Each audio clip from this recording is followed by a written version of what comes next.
Halina't ating ipagpatuloy ang ating naumpisahan. Part 2 na tayo ng mga fail moments sa mga kasalan. Kaya kung malungkot ka at walang masasandalan, panoorin mo muna to at tayo'y magtawanan. La 5. Halika, tawa ka muna ng 5. Feel na sana ni groom and bride ang first dance nila bilang mag-asawa. Si wedding singer, feel na feel rin ang pagkanta.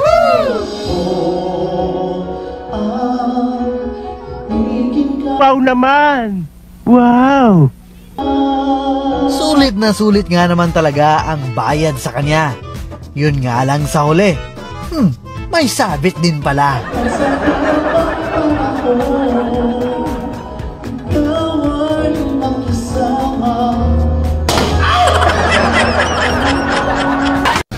Galing ha? Si wedding singer magugulatin pala sa putukan. Kayo naman, wala bang warning muna dyan? Nakagigil ka.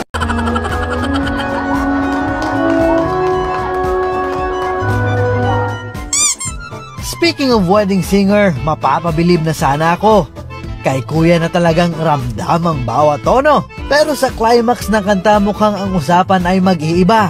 Pagmasdan mamaya ang mukha ng pianista.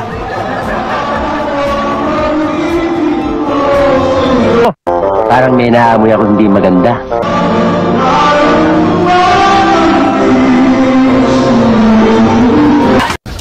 Galing ha?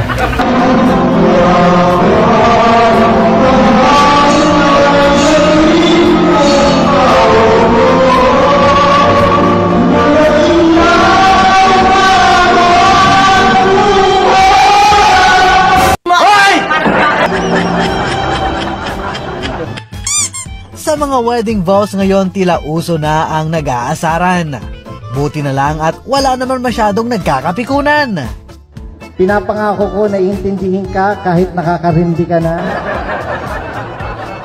Maswerte ka, mahilig ako sa adobo, kaya kahit toyoin ka. Lasman ang bunga nga mo, ha?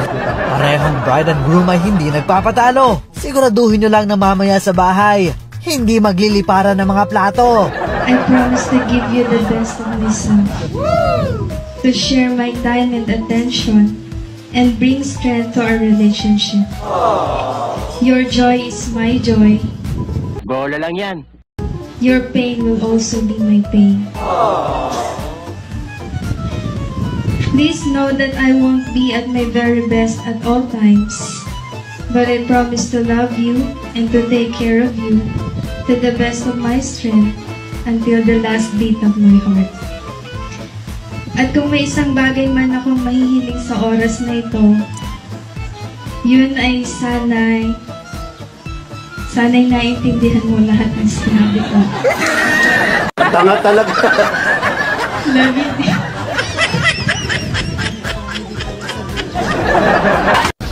Galing ha?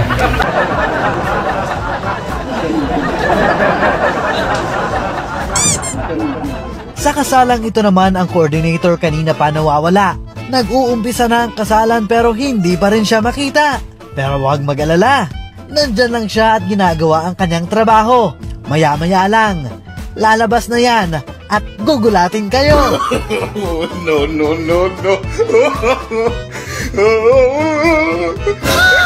Galing mo pala dyan ha?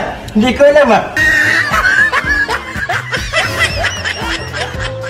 Tanga talaga. Sa mga kasalan, hindi rin mawawala ang mga regalo. Laman ay laging plansa, pinggan, takore, o pitsil na may baso. Pero ang regalo dito kay kuya ay talaga namang kakaiba. Pinagkasya sa kahon ang inaasam na manok na pula. Wow naman! Wow! Wow!